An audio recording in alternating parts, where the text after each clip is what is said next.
Yeah.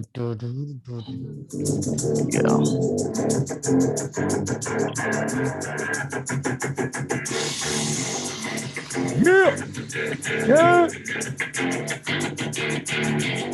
Finish Look at it. this guy. There we go. Look at this crazy guy. He's crazy, motherfucker. Dude, listen, all you All motherfuckers. right. He's great for this Red Sox game, man. I love it. Beers and bets. We are here for the Cheers. Week 6 NFL What's up, boys? recap. How was the Sunday, Matt? It wasn't the most exciting Sunday in terms of the competitiveness of the games, but I won a bunch of money. So it was my best weekend yet of betting. So I'll take it. Fell asleep in the third quarter of the Sunday night football game. So Yeah. I was that Gino close played to well. reaching the finish line. Yeah. I was excited to see Maybe Gino. one of these weeks you'll make it. I actually won my bet on Sunday Night Football, but I didn't get to enjoy it because I was asleep.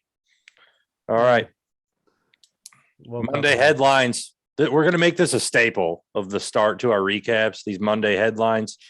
Jimmy, you take us away first. What was the biggest thing you saw yesterday that you want to discuss? Well, I thought it was interesting that Dak had the most passing yards than any other quarterback ever Against Belichick. Including playoffs with all the Manning games and in the era when the offense was, blowing up, like the, greatest show on turf, all those games. Now they had film, probably on all of them, but no, what I got to get to, man, is the fucking Broncos. It's a shit show. Dude, they need to get rid of Fangio. Yeah. I'm watching the game yesterday and I don't know one thing about it.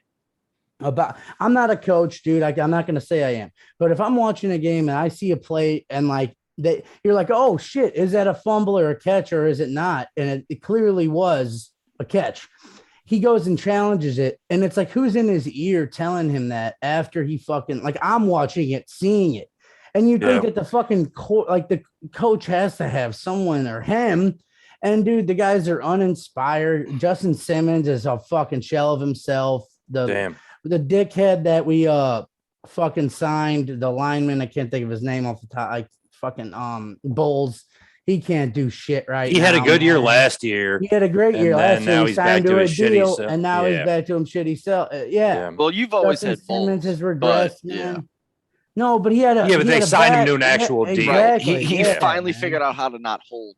And Justin Simmons has regressed. Dude, Pat Shurmur is looking just like everything we know about Pat Shurmur. Unfortunately, Teddy Bridgewater looks like Teddy Bridgewater.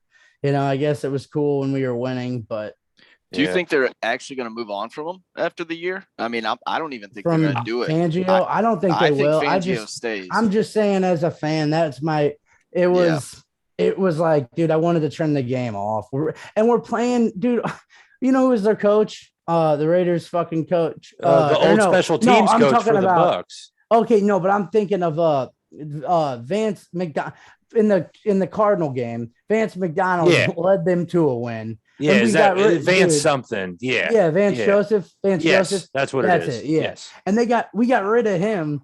He has to come out of the blue to be a head coach and beats a team, you know what I mean? Kicks a team's ass on it's just it's a fucking joke, man. Yeah. And in hindsight, do you almost think like those first couple, I know there was some excitement building those first few weeks with the Broncos. Do you almost in hindsight wish it was just might have been L's, yeah. You saw it coming, though. No, because you definitely saw it coming.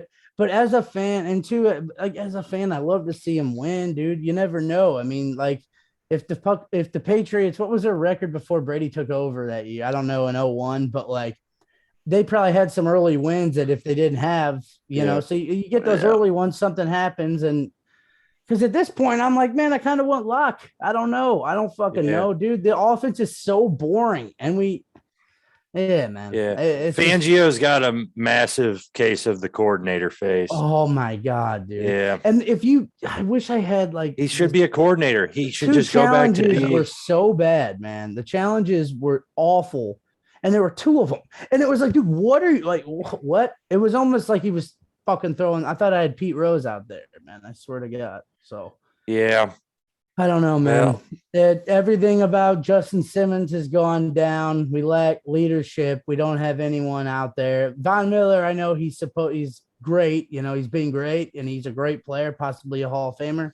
but he's never been the leader. When we won, he's kind of a mellow guy. Yeah, we had DeMarcus Ware out there setting the tone for the fucking line and shit. Yeah. And he was out there. I mean, we had other Aqib Talib at corner. Like we don't have those guys right now. And TJ Ward, so it's just it's fucking doing exactly what I thought could happen is happening. I just can't believe we lost to the Raiders.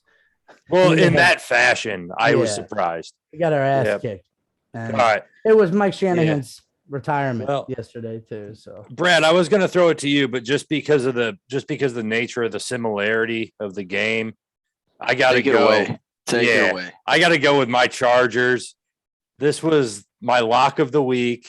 I think I'm 0 for on locks of the week through 6 weeks. Tough, but at least Seahawks has noticed your trend. At least Seahawks has caught your trend. Yeah, Seahawks is fading my lock of the week and making bank on it. All right. But it just surprised me because the Chargers just got their asses whooped. I think he's parlaying all 3 of our locks of the week. Yeah. And that's the part. And then adding like 2 easy ones. And then that's the key to the money makers. Yeah, that's how you do it, man. He's smart. It was just a total ass kicking, man. Like the first drive, I knew it was the first time the Ravens got the ball because the Chargers started the game with the ball. They punt at like the 50-yard line, and the Raiders just go down the field the Ravens, go down the field so easily. Like it was like 8-yard run here, 10-yard run here, 16-yard run here.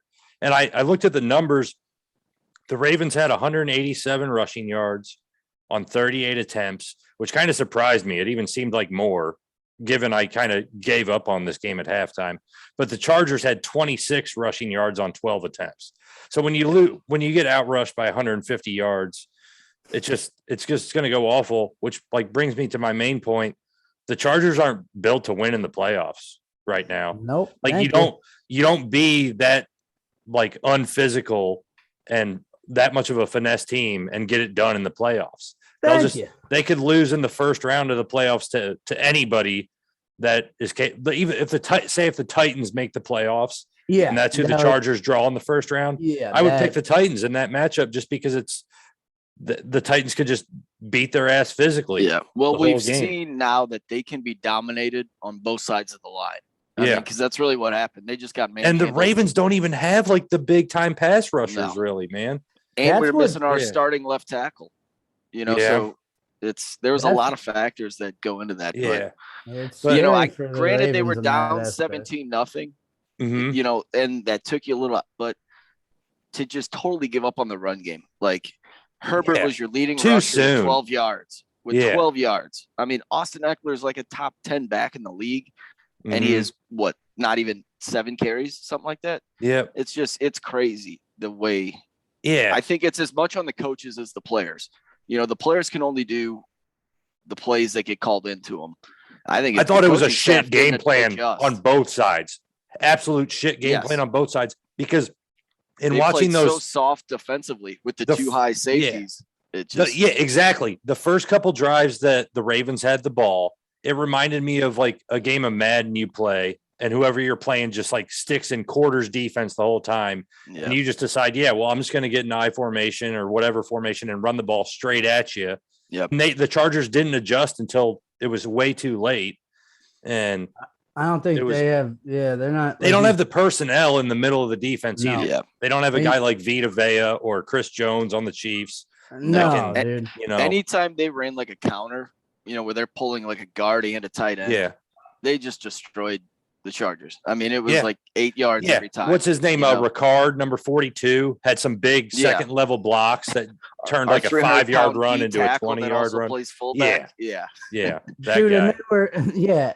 They were getting rushing touchdowns from running backs from like one of our trivia games. You know what I'm saying? Le'Veon Bell got 3 one. of them. Fucking Murray got Bring one. the next one in. Yeah, exactly, dude. I was like, where the fuck's Clinton Portis at, dude? Like, Jesus Christ. But I thought they were too. Where Eddie Lacy was going to come out at one point, man. And then just one more thing I wanted to get to. Like, you guys know I love Herbert, and it wasn't just a 1-week fling. Like, I'm sticking with really getting behind Justin Herbert. I think he's a good quarterback. They were forced into going for it on 4th down on their own side of the field 2 times in the first half.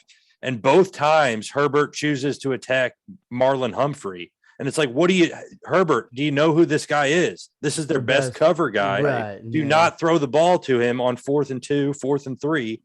They throw a jump ball Marlon Humphrey's direction. Like, you should know picking on the wrong guy. Yeah. Like, I'm sure he knows today that Marlon Humphrey is not to be fucked with on 4th down. But that was it. Just I was on my couch, like, really being like, what the fuck was that? Like, really? We're going to throw a jump ball to Mike Williams against Marlon Humphrey. I think it showed it's just an inexperienced young team still. You know, they haven't. It was just, dude, you had to go on the road to Baltimore. They play too. You know, they don't get punched in the mouth like that very often. Right. You know, it's built to beat the Chiefs. It's a West Coast team going to an East Coast game at noon. You know, so to them it feels like 9 a.m. when they're starting the game. It's just that always is a weird factor. Yeah, I almost tried to factor that in, but then again, the Ravens played on Monday night the week before, so they had one less day to rest, and that was a pretty intense game against the Colts as well. Going over, so yeah, I can't even give him. I can't let him off the hook that easy. Before we move on from Ravens, at this point, Lamar's 9th in the league in passing yards and 7th in rushing. So yeah, it's MVP, pretty solid, baby. I think it'd be hard to argue because, like, if we're really using the term MVP. If you take Lamar away from the Ravens, like, how bad is that team? They're maybe 500 team. Probably worse. Maybe. You put, because they're so dependent on that factor. Probably a 7-win team. Yeah. So. Yeah. Kyler off the. That's all I got to say. Cardinals would be tight though too. Well, that's a decent segue because we're talking, headlines here, and you got Kyler is yours. Okay. Yeah. I'm even going. I think they win a minimum of 15 games this year.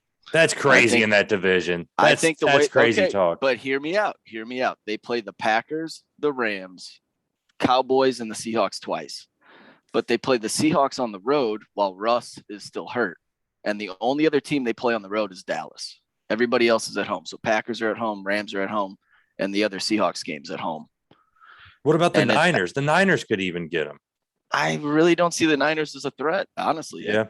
That defense is not the defense it used to be, and that offense can't keep up with Arizona. I mean, that receiving core, and Kyler's spreading the ball. I mean, DeAndre, Christian Kirk, AJ Green, they all have like 50 receiving yards a game, roughly. And then you add in Rondale Moore and Zach Ertz. That's a lot of targets. Yeah. So if they go 5 wide with those guys, and you got to try to contain Kyler, good luck. And they got 2, at least solid running backs too. Chase Edmonds. I love James the way Conner. they're using them both. Yeah. I mean, it's Connor is there, and he can provide that thump. Yeah, and they're both single digits, so it kind of gets tricky at times in the backfield. Mm-hmm. I don't know. I never know which one's which. Sometimes I know. Yeah. Well, until they get to the goal line, then I know it's Connor. Yeah. But I think people, are forgetting too. They played without Chandler Jones this past week.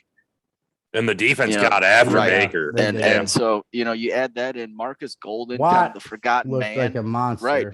But Watt was a stud. I mean, so you're looking at the trio of Chandler Jones, Watt, Marcus Golden. They've all had like a 13 sack season. They're adding in Jordan Hicks. I don't know if you even remember him. He was their starting middle linebacker before they drafted Simmons out of Clemson in the first round. And then this year, Zaven Collins. Mm-hmm. So they went back-to-back linebackers, and the guy who they basically nobody forgot about. He has 3 sacks on the year, and they're using him in all these blitz packages, and they kind of just found a whole new role for him, and it seems to be working. Who's their coordinator on defense there? It's Vance Joseph. It's your guy from Denver. Yeah. See, he's fine. And Byron Murphy, that corner, has been coming up with plays. I don't know where he came from. I don't know how young he is, but he came out of nowhere. He makes a play every time I watch the Cardinals games. There too. Yeah, they're just good, man. Yeah. They get after the Rams. Right now, the Cardinals are -140 to win the NFC West. Do you think that's a safe bet? That's or do you lock. Think the Rams challenge them? That's a lock. That's your lock of the week or lock of the day? I'll take the lock. I mean, but don't bet on it clearly. But I'm feeling pretty confident. I can see the rest Rams of their schedule. And I know the Rams are. The only thing is I feel like Arizona is. Well, they already beat them once. Arizona's more multi-dimensional on offense.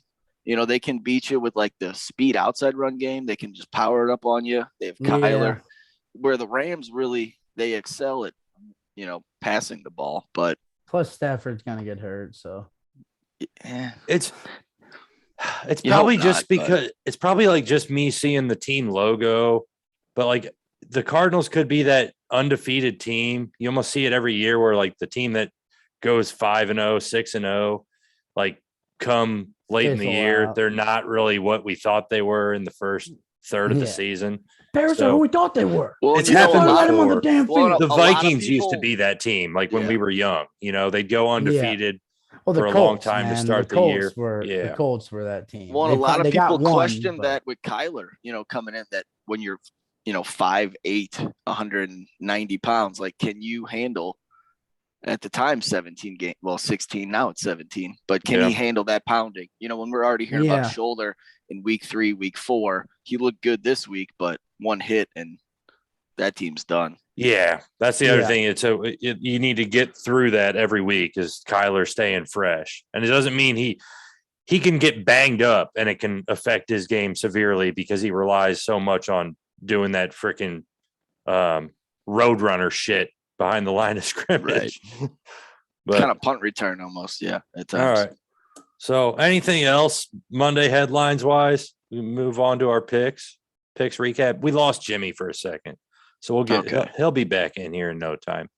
But what did you think? Just while we're waiting on Jimmy, what did you think about Aaron Rodgers and him running in for the clinching touchdown and doing the "I own you, I've always owned you"? Watching it live, I really it was so awesome. Understand it. I was like, dude, he's really fired up over this. Like, why is he so fucking pissed off? I actually thought he was saying, "I love you, I've always loved you," almost being ironic. What he was saying, because then he got down on the knees and gave the and Devontae's doing it to the crowd like 6 times.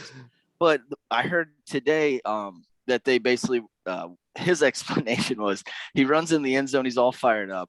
He sees some lady just middle fingers. Yeah. And I'm sure it was like the whole section. And he said after that, I just blacked out. Yeah. And just, he handled it very well. That was because it was entertaining. Right. It definitely was. Well, and that's the kind of shit you saw from like Phillip Rivers, but you don't see it from many quarterbacks. Yeah. So it's refreshing to see. Yeah. It keeps a rivalry fresh. I love everything about it. It made me wish that, because Drew Brees beat the Bucs ass for years. The numbers aren't as bad as like Aaron Rodgers owns the Bears a lot more than Drew Brees owned the Bucs over his career. Right. But I wish Drew Brees had that like fuck you attitude in him, where I had more of a reason to like hate him. Like I just hate him because I just hate Drew Brees because he's fucking lame, dude. Like now I see him on Sunday Night Football every week and I'm like, man, you're just not a cool guy. Like fucking passive and I respect boring. What you have to say less because you're just not entertaining. Yeah, I loved it. And everybody always talks about Rodgers as like this hippie and whatnot. So it's kind of funny to see him giving a big fuck you to like a place that I feel like a lot of those fans would hate. A California dude like him. He's definitely a really smart guy. Like you can, you could say he's like a diva or he's this and that, but Rodgers is a very smart individual. I think he just knows his value. Really, I think he knows what he's worth, and it's like you're not gonna tell me otherwise. Yeah. So actually, let's do picks recap without Jimmy here because he'll appreciate that. Actually, Jimmy was 3-4. Okay. Oh shit. I was 5-2 this week. Ooh. Brad, you were 6-1 this week. Yes. So back on the right side. And as a whole, we actually had a winning record. Let's see. Let's add this up. 11. Well, 14. We started actually like picking more seriously, not just to like argue with each other. Yeah, we were 14-7 combined. I kept it simple. I just picked against the spread or pick the over under every week. I didn't try to do this parlayed with the over, money line and an over. I might have taken one money line, but that was just because I was like more confident in them winning than. But I hear you. So that's a good week. We're on the right track. Maybe we're starting to get a feel for these teams. I doubt it. You already fucking jinxed us for next week now. Yeah. Well, Jimmy's internet might be out for the foreseen future. So let's just go into the next part of it here. Okay. Which young quarterbacks have you given up on? And I'll let you take the first stab at it. Just take one and we'll kind of go back and forth. Yeah, taking one at a time. I think I'm taking the one with the best track record, but I don't think anybody in the NFL would give him a starting chance after this year, maybe next. But Jared Goff. Yeah. I mean, he had a quarterback's dream in that Rams situation. You know, you have McVay, who literally, you know, there's like mic'd up audio of him coaching him in his ear down to that last 15 seconds where the audio cuts out. You know, like if they roll up in cover 2, do this. If they sit back in cover 3, do this.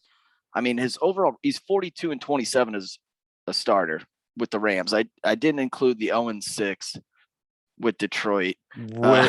Okay. All right. But you did include the first Jeff Fisher year? I did. I did. It's his whole career with the Rams. He's 42-27. 63% completion, 260 yards a game. He's got 114 touchdowns to 59 picks. I just think where he's at right now, he's always been a toolsy guy just without the mental ability. And after this year, I'm pretty sure he has 1 year left on his deal. And I know that was kind of what appealed to Detroit when they made that trade with Stafford. Yeah. It was kind of like, you know, we're going to reward Stafford for a lifetime of service, and hopefully Goff can bring in our next era guy. But I don't see he should be a backup. He should be a backup, and he'd be an okay backup. It'd be all right, but he's not a starter. And I got to admit, like the first year he was with the Rams, I think it was the year before they went to the Super Bowl. Yep. It was McVay's first year. I was convinced. I was like, holy shit, the Rams were right drafting this dude first overall. But I was amazed. Yeah. As it played out, we got to see it was McVay and his orchestration of the offense, not Jared Goff. Right. He just doesn't process quick enough. If you pressure him at all, he has no answer. Yeah, he gets real easily frazzled. So, and it doesn't help that your head coach is calling you out after the game this week. Yeah. I don't know if you saw that Dan Campbell just goes, we got to be better at quarterback. We have to be better at quarterback.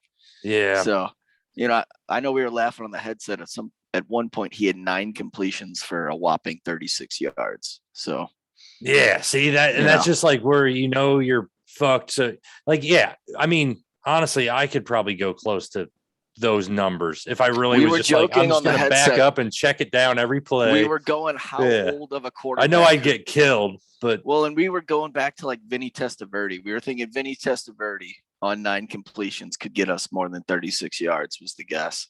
Yeah. But who do you have, since I started off with such a stud? I mean, mine's a little bit more of a hot take, and I've kind of hinted at it, but it's Baker, dude.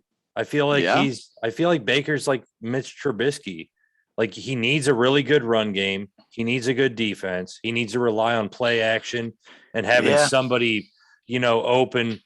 And like he's capable of fitting into tight coverage every once in a while. But anytime I see Baker have to, you know, what is first and second read isn't there, and he has to scramble and improvise for time, I assume it's going to go bad because I usually see it go bad when he has to improvise. It's just like he's capable of getting out of the pocket and moving, but he's not real reliable making the play when he does get out of the pocket and extend the play. I feel like they got so run centric that almost he kind of lost some of the mojo that made him great in college. Yeah, I just don't see it with the guy. I mean, I feel like he's got a super good setup to be successful, but when any part of that falls apart, he's not capable. You can't rely on him to win you a game. So that's why I say he's like Mitch Trubisky. Trubisky went to a NFL or NFC divisional game, and that double doink field goal against the Eagles.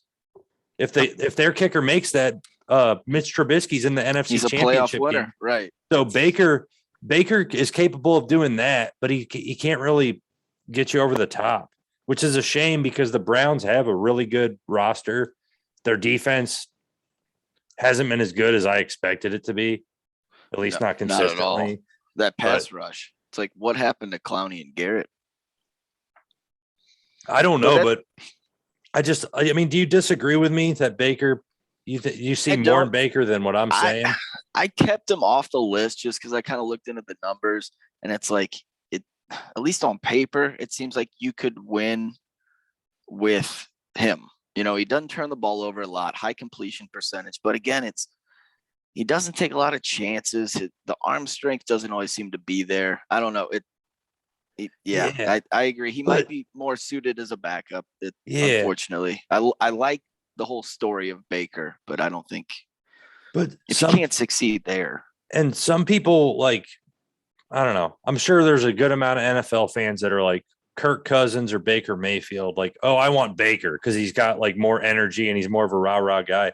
But Kirk Cousins like pulls games out of his ass, dude. Who's like on a tear right now? If Kirk Cousins gets the ball, yeah. If Kirk Cousins gets the ball and there's 2 minutes left in the game, you can count on that motherfucker getting you down in field goal range or even scoring a touchdown. If Baker's in that 2 minute situation, I just do not count on him. I haven't seen it, you know? So that's my first guy. And maybe it's too bad that we haven't seen him with kind of all of his weapons. Like when Jarvis was healthy, Odell was out. Then Odell's healthy, Jarvis is out, you know, and he's doing it with Donovan People-Jones. But again, that offense is too deep to complain. And that Hail Mary was more lucky than good. That was fun to watch, but that wasn't like what the Rodgers defense was quality. Doing. Yeah. But the only other guy I had on this list was Tua. Same. I think same. You know, I know he's only played 12 games, but I've seen enough. The arm strength isn't there. He's kind of the same thing we've said about all these guys. They're just a little too slow with the reads. You know, it's not what you need from, because we've kind of seen like a way to win a Super Bowl is build your team up, find a very good rookie, and just fucking go on a tear, or find a Tom Brady. But either one of those. There's only one of those, though. Yeah. So, and I feel like Miami, with the depth they have at corner, I mean, they have maybe the best cornerback duo in the league. They were both out. Were they this week? Yeah. But, and so I won't put that on Tua. It's just, you know, 64% completion in all his games, but he's averaging 180 in the games he starts. That's what struck me about the London game against the Jags. Like Tua was actually pretty good on like the 8-yard out routes or the drag routes where somebody's open, but anything 20 yards down the field, like you never saw him make a throw where you're like, wow, he really zipped that one in there. Yeah. So I don't. Well, it doesn't mesh with their receiving core. You know, you think they traded up for Jalen Waddle. They have Will Fuller and Devontae Parker with Gesicki. It's like those are all vertical down the field guys. And you have a slow throwing lefty with a weak arm. Yeah, that's the other thing. I wonder, does that make sense? When's is there a good lefty quarterback in the league right now?